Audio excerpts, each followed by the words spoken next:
Hi friends, welcome to AJ blogs. ముందుగా అందరికీ వినాయక చవితి శుభాకాంక్షలు. ఈరోజు పండగ సందర్భంగా నేనైతే సికింద్రాబాద్లో ఉన్న శ్రీ గణేష దేవాలయాన్ని దర్శించుకున్నాను. చవితి రోజున వినాయకుడి దర్శనం నాకెంతో ఆనందాన్ని ఇచ్చింది. ఈ టెంపుల్లో పండగ సందర్భంగా చాలా అద్భుతంగా అలంకరించారు మరియు భక్తుల రద్దీ కూడా చాలా బాగానే ఉంది.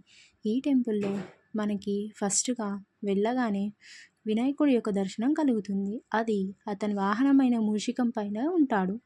సో ఇది నాకు చాలా కొత్తగా అనిపించింది, ఎందుకంటే నేను మొదటిసారిగా ఈ టెంపుల్ని విజిట్ చేశాను కాబట్టి.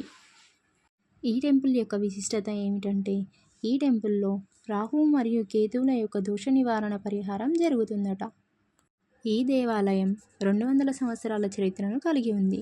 బ్రిటిష్ కాలంలో ఉన్నప్పుడు రెండవ ప్రపంచ యుద్ధ సమయంలో అక్కడ సైన్యంలో పనిచేసే ఓ సైన్యాధికారి ఈ ప్రాంతంలో ఉన్న బావిలో నీరు తాగడానికి వచ్చినప్పుడు ఆయనకి ఒక విగ్రహం దర్శనం ఇచ్చిందట. ఆ వినాయకుడి యొక్క ఆకారం కొంచెం వింతగా అనిపించింది, ఎందుకంటే చతుర్భుజ హస్తాలను కలిగి ఉందట.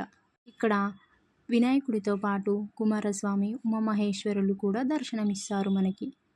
ఈ ప్రాంతాన్ని నిజాంలు పాలించినప్పుడు ఇక్కడ సికింద్రాబాద్ రైల్వే స్టేషన్ నిర్మాణాన్ని ప్రారంభించారు.